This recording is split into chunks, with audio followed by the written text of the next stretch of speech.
Okay, I'm mostly known as a Mods associate, but I'm not here talking in the name of Mods. Also, my inbound marketing concept idea is a little bit different from the one that Mods usually predicate. This talk, yes, could be really, really short because I was asked to talk about inbound marketing, what are the difference between inbound marketing and SEO, social media, and all the other disciplines. So could be really, really fast speech with a question and with an answer. And we could go to the coffee break. So let's try to elaborate a little bit. Since the beginning, there was a misunderstanding, which is this one. Many people think that SEO and inbound marketing are synonymous. And they say that inbound marketing is the new SEO. Actually, it's not. We have to think that SEO is not the center of the internet marketing universe, and also internet marketing is not the center of the marketing universe. We always tend to think with, our eyes really focus on our discipline, what we do, and we think it's just because we are doing it, it's the most important thing in the world. Actually, marketing is this. And SEO is just a little blue dot into the Virgo supercluster. It's not even the Virgo supercluster SEO. So we have to think that SEO, as any other internet marketing discipline, is an entity, something which is influenced, and it is influencing all the other stuff, like gravity. So when we really think what is SEO, we know that SEO is all this and much more. It is semantic SEO, it's video SEO, international tech, Apple App Store optimization, performance, and so on. So if SEO really is all these things, how can it pretend to govern also content marketing, also social media marketing? It's quite arrogant. And this attitude is what I don't like of SEOs. And I am an SEO. So we have to think that inbound marketing is not SEO, but inbound marketing is part of, SEO is part of inbound marketing. So let's try to see our job in the correct perspective. As something, repeating it, that is influencing all the other jobs and is influenced by all the other jobs. So what is it really, inbound marketing? I use this metaphor because it's not really easy to explain it. We know that in space there are galaxies, planets, stars, etc., etc., etc. But just recently they discovered that there is another matter, dark energy, which is really connecting everything and what is really pushing the universe in becoming bigger and bigger and bigger. And inbound marketing substantially is all this blue dark energy, which is connecting all the other disciplines. Just to be clear, inbound marketing is not these things, is not pushing and selling something. It's more to be meant as a conversation within a brand and its audience. Inbound marketing is all those disciplines that don't interrupt the search experience, the internet experience of a user, and as one mission, just one mission in inbound marketing, which is to put content of any kind in front of a user when the users need it. Why? Because using these basic elements, We could add PPC, we could add email marketing, etc., etc., etc. We can help our brand becoming a reference, becoming what is so usually defined as the thoughtful leader in our niche.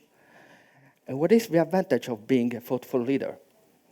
That thoughtful leader profits from being a thoughtful leader, because people are going to buy from you, to ask service to you, and so on. This is the real secret of inbound marketing. Being memorable, being the reference, for instance, in soda, Coca-Cola, in selling, in buying books, Amazon, etc., etc., etc. So for me, inbound marketing is not a tactic on the same level of SEO, social, email marketing, and so on. It's more a strategy. The inbound marketer design the strategy and use SEO, social, et al. As tactics in order to obtain to obtain the objective it draws. So nowadays, there are the biggest first step in inbound marketing, which is what is going to lead all the other things, is targeting your audience. And inbound marketing, what usually use SEO, analytics, and social in order to target the audience. How does it use it? Social media. I mean, all these things usually can work separate. But inbound marketing, the advantage of inbound marketing is to make them work together for having a bigger result. Let's say 1 + 1 + 1 is 3. With inbound marketing, the sum is 4. Just to make a metaphor. So how does it use social media? Use it in order to individuate the audience of the competitors if you already doesn't have an audience, or to see what are the common audience between your brand and your competitors' brands. It also uses social media in order to understand what are the words, the concept your audience is all about. I'm here using Follow One for doing this kind of stuff. And again, inbound marketing use Facebook. This is from Facebook and the page insights, but you can also simulate an advertisement on Facebook in order to obtain all the demographics about your audience. If you don't have a page, if you don't know a country, because maybe you are starting an international campaign, you can use free tools like Social Baker. Social Baker is a fantastic recollection of industry reports and regional reports. So for instance, this is how Facebook is used in Poland. Maybe you didn't know it. Actually, Facebook is, again, even more important. I really rarely see people talking about the opportunities of using the Facebook graph search in order to doing audience targeting. And if you use the APIs of Facebook, you can actually have on your Excel all the list of the people, for instance, who likes Airbnb and live in Poland, because maybe you are a competitor of Airbnb and you want to target that people. You literally see them. And you can create persona starting from them. And again, thanks to tools like Follow Wonk, you can really target your audience locally where they live. So you can eventually plan localized strategies for, I don't know, people in New York and people in San Francisco, and finding who in New York is really the one who can be your brand ambassadors. So this what social media, how inbound marketing is using social media in order to do audience targeting and creating persona. But inbound marketing, if it was just relying on social media, was just, weak. It needs SEO. And SEO, when it comes to audience targeting, is this. Usually we were thinking about keyword research, just of something that you do in order to understand which words are the most used, so try to optimize your site for that kind of words.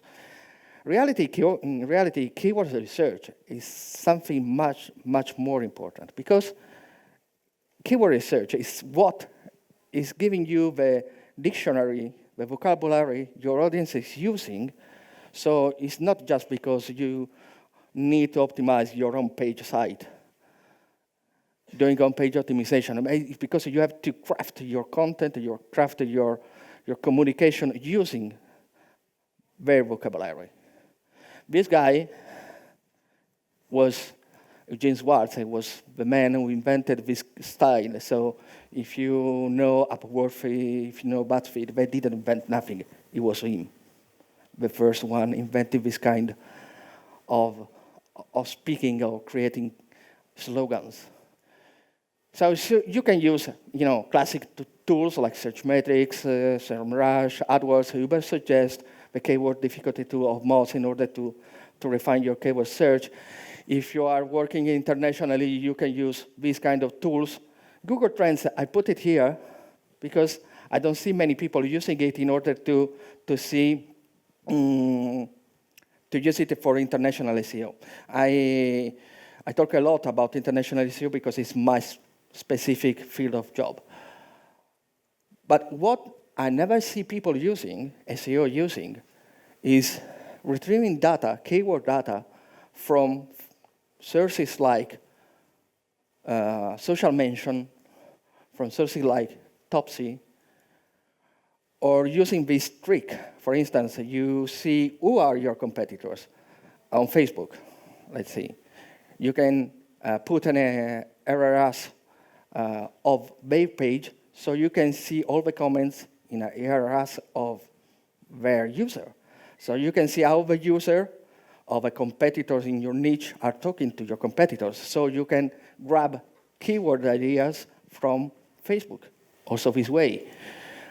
Or even more, in internet you have thousands and thousands of really, really niche vocabularies.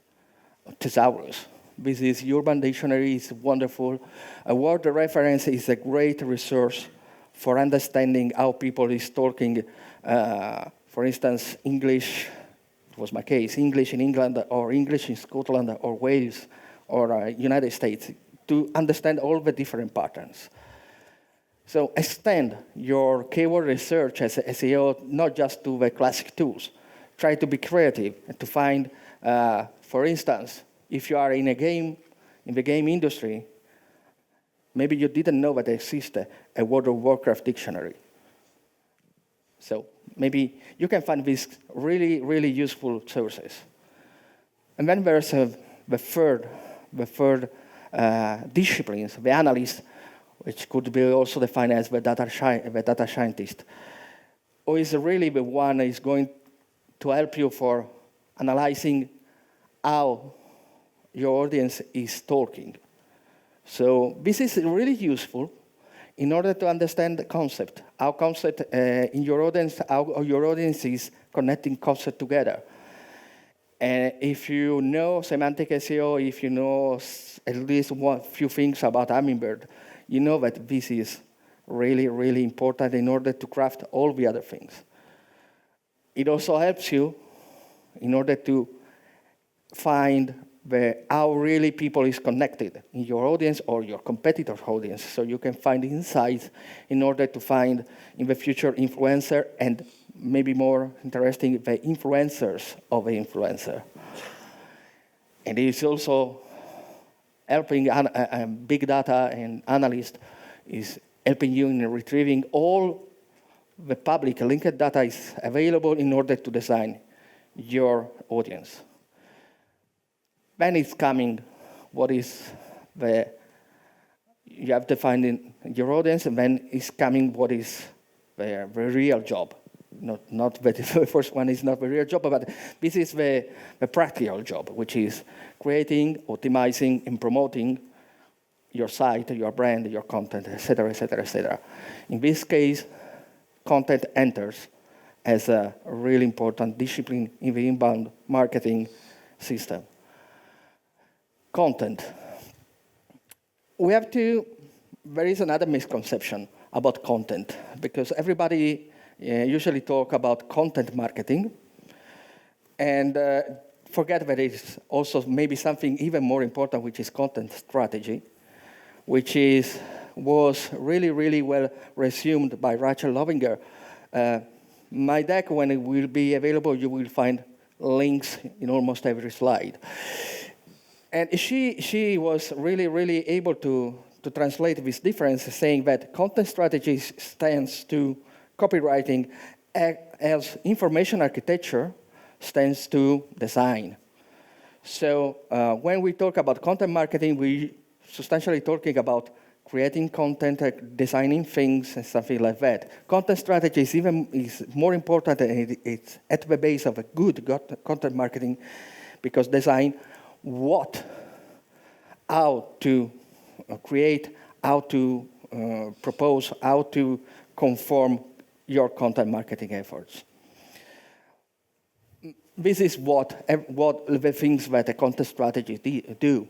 And this is a good example of what before was talked about content audit. This is a content audit template which is really, really simple to understand, and it's really, really useful when you have to do a content audit of your clients. So you know what your client wants, you know what content is already existing. Thanks to the audience targeting study you have done, you know what your audience do. So the perfect is in the middle, so you can really, really have plan a content marketing strategy really easily with this kind of visualization. And content marketing, on the other hand, is what translates all the inputs from audience analysis, every input from the content audit in all the different formats of content. Social media could work alone, but in inbound marketing, the inbound marketer strategies, what does with social media? It helps competitive content analysis, so it's helping content. For instance, social analytics is a social media tool substantially, but it helps in understanding what is the content which had the biggest impact on socials for you, of your competitors. In this case, is the Moss blog, and I think that Oli is going to be really happy to see that its last post was one of the first 4 most tweeted posts of a Moss blog. Then you can use also another classic tool. This is quite a new tool that I really suggest you to test.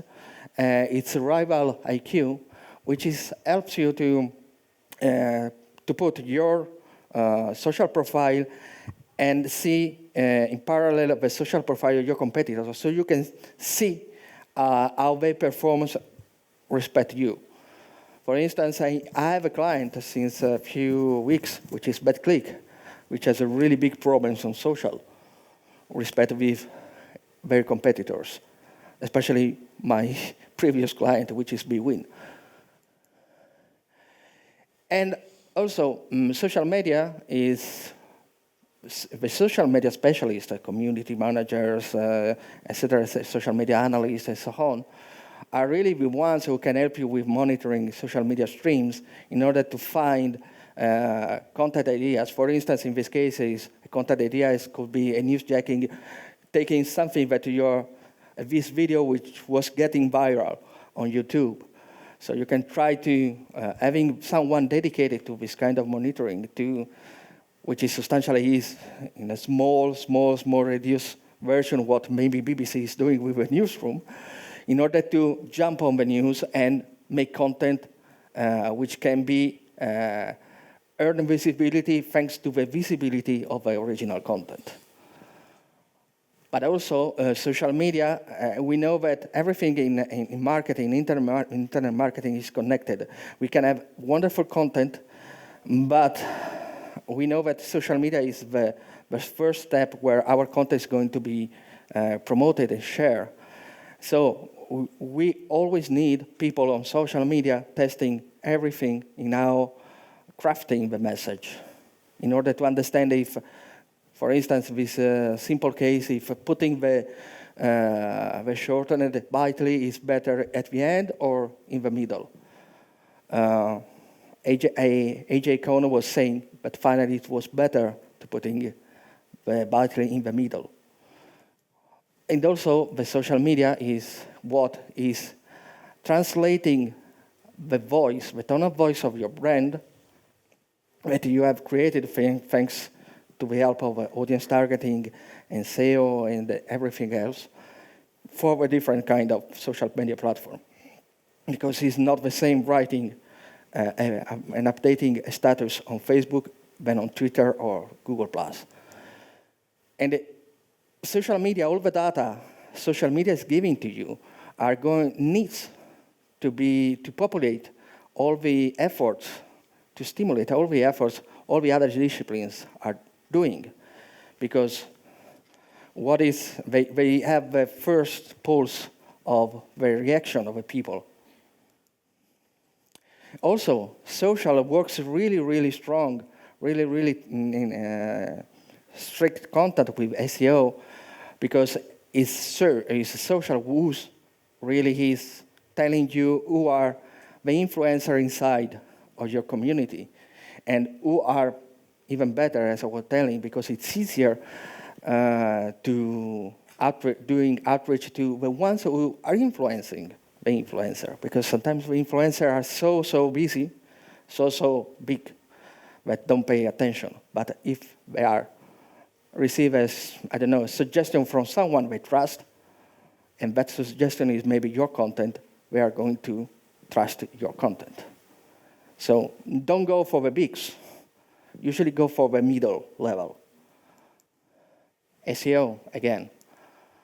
SEO helps content. Why?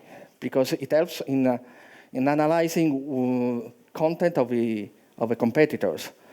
I use many tools, but at the end, I end using always Excel, SEO tools for Excel, and the former SEO gadget Link API. SEO is helping, monitoring everything, also helping content and helping social in monitoring the brand mention. Brand mention usually are not something that are considered strictly SEO, because they are mentioned, they are not links. They are not so offering you link juice. They are not offering you traffic, maybe direct traffic, yes. But we know that mention are going to have an importance also for SEO because of co-occurrences, because of co-citation, and so on.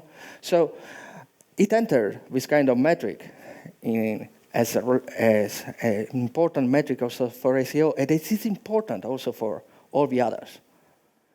So SEO informs content marketers, hey, we have this citation from this source, and maybe we can find a way to obtain more citation from similar sources. So SEO is not content marketing, but it helps content marketing in finding new ideas, because with things like Google Suggested, you can say, hey, this is what people are really searching about our topics on Google. So let's create these kind of things. But even more important, with the rise of semantic SEO and the importance of semantics after Hummingbird, SEO is crucial for content, because SEO is able to not just saying Google to say to content marketers, to content strategists, that what keywords you have to put in the title, what keywords you have to put in the H1, but it's really helping information architecture in creating a taxonomy for the site, and even more important, in creating the ontology relation between the content of a site.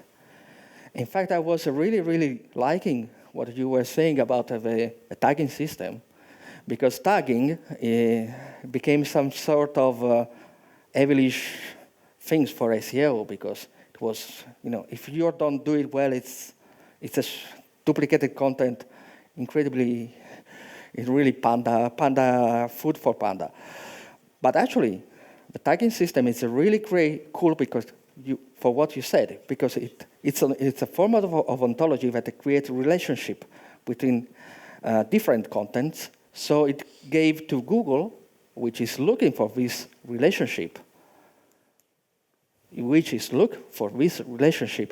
So it's this system creating relationship, which is now an SEO task, is helping a site getting more relevant for the search engines.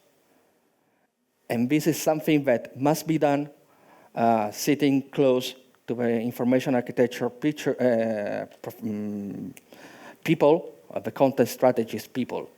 It's not something that an SEO alone must decide all the ontology and relationship of a site. It would be cruel, it would be stupid. Let's do the things people is able to do to the people who is able to do it. So semantic SEO. And it's also helping content in structuring the content. I usually do, this is the concept of content tabs, substantially. One of the most interesting analysis of the last Panda 4 update, it was that both sites that weren't able to create a strong taxonomy, ontology, and creating content tabs, relevant content tabs for the contents, the structure of a site, were the ones that were hit by Panda 4. Because content tabs, what are helping you? Why are helping the site? Because they are creating really relevant pages, which works as if they were microsites, homepage of microsite inside your site, and delivering and helping Google, but also user, in finding better and fastly and more relevant content in a snap, without going in several pages without any real value, and not connected between one each other. And it cooperates with content, because this is something that I'm actually doing for Moth. It was an idea for a post, but it became much, much more. And it's analyzing all the Moth's Q&A in order to find which are the fears, the desires, the hopes, everything the Moth's community express in the Moth's Q&A. So if you have a lucky of having a forum in your post, in your site, or a Q&A section in your site, but you can do it also scraping competitors' forums and Q&A sites, you can really have an instant picture of what are the obsession of your audience. And obviously, it comes out really clear that the audience of Moth, even if Moth is really trying to expand to a wider public of inbound marketers, are substantially obsessed by Google and our SEO.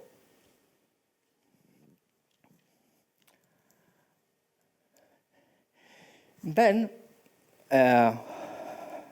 what is inbound marketing? Inbound marketing is working with making work different disciplines together in order to have a better performance for any discipline.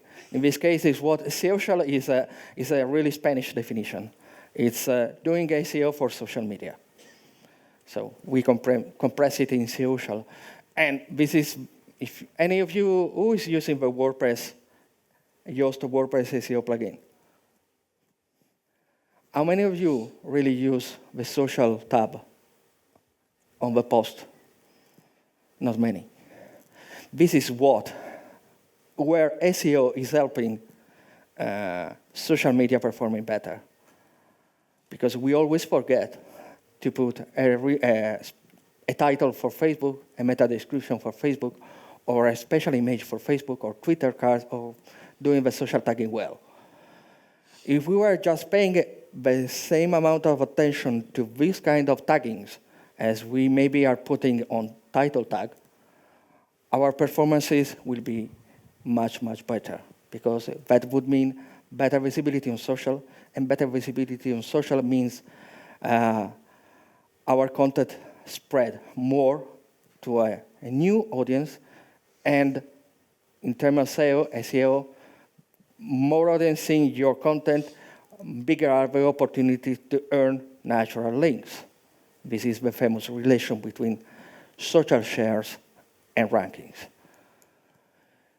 Then there are all the new things SEO must do, which is schema, vertical search, and vertical search is getting really, really complicated, because once the algorithms were almost the same, but with the pass of the years, local search algorithm, new search algorithm are becoming really, really different from the universal search algorithm.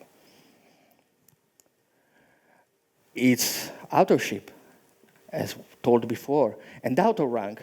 Auto-rank is a sort of a new myth for SEO.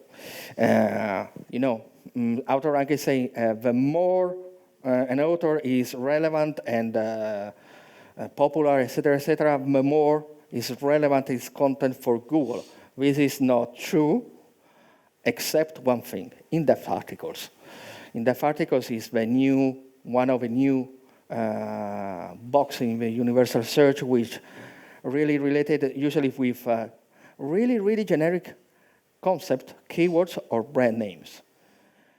And if you do it well, you can have your own URL, your own content popping in this in-depth article space on the first page or second page, but in the first page usually for uber competitive keywords that maybe you are fighting, you're working since years, trying to rank for that very competitive keywords. But if you do authorship, if you do schema, if you create with content marketers a really in-depth long form, you are maybe able to obtain visibility in first page without really go crazy with linking. Knowledge graph. The problem, one of the other things that as an SEO I'm used to see is people, SEO, blaming Google because Google is putting all these things. And saying, Google is pushing organic search down. It's true. I blame it when it does it with AdWords and something like that. But, just think as a user, I love it. I really like to have fast answer on Google and don't look for thousands of sites for finding an answer. And we can also work in order to be inside there.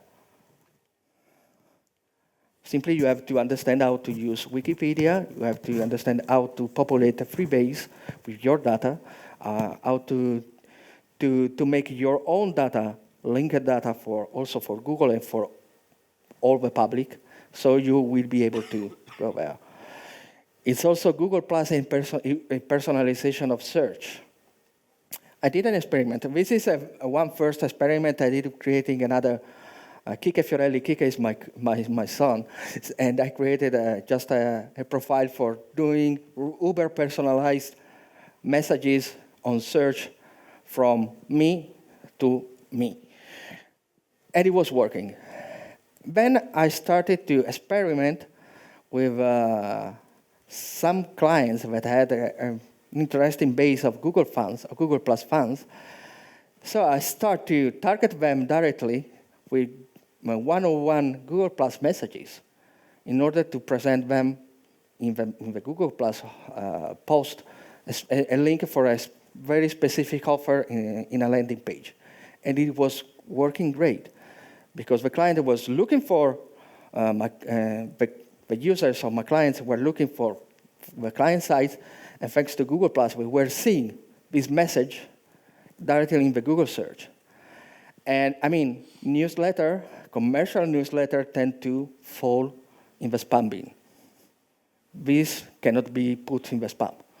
So we're seeing a personalized message, and they say, we're clicking, reading the Google Plus post, clicking, landing on their personalized landing pages, and converting.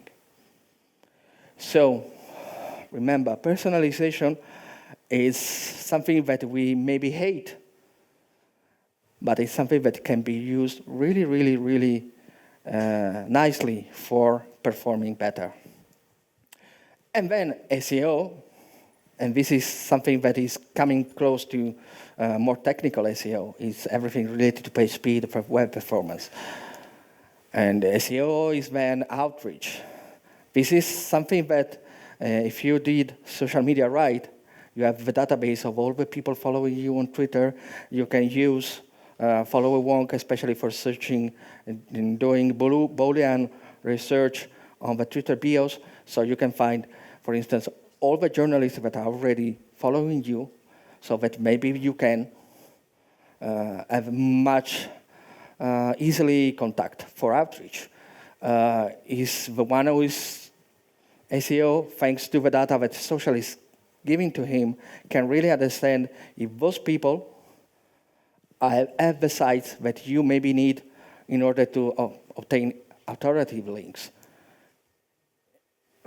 Just a tip, when you are doing competitive audience research using follower wonks, and you put, let's say, all the people who are following all the free brands, in between those their followers, you find other brands.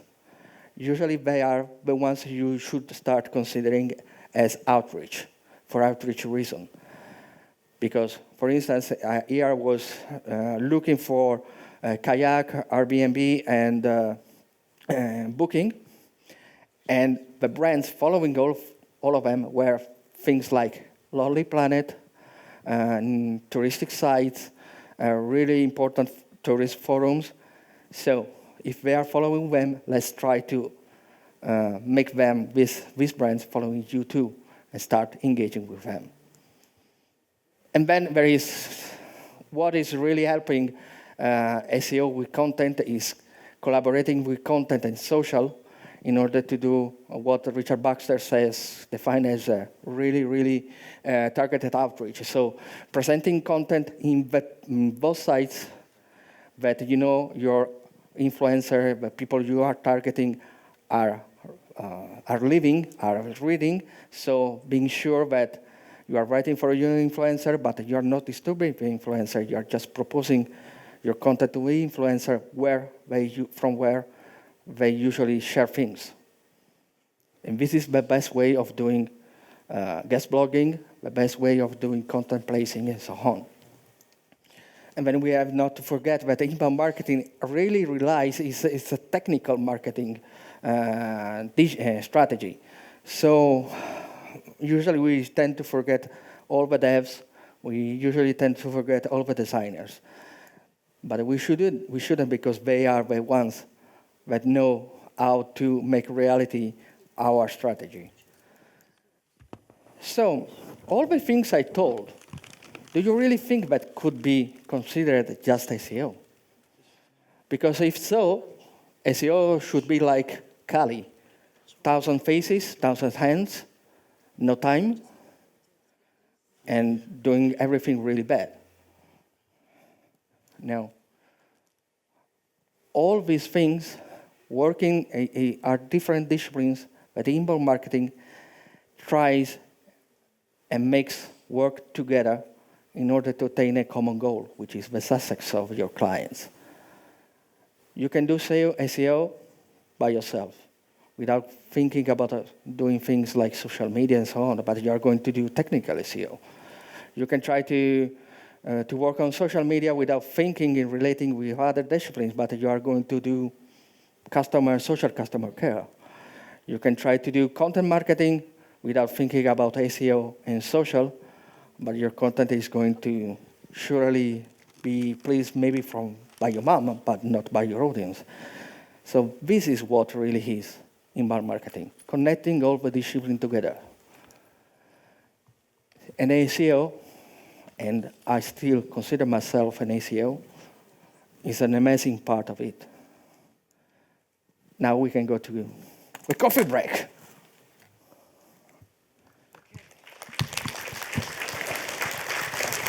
So that was Gianlucca Fiorelli. I'm sorry, but my speech is more theoretic than tips and tricks. But it was fun, and it's very useful. I try to. I think there is some sort of confusion, which this confusion is also what makes all the school SEO, as my dear friend Barry Adams, for instance, in criticizing inbound marketing is just a fad. Yeah. Inbound marketing is just a buzzword, something like this. Okay, grazie mille for that. That was really nice.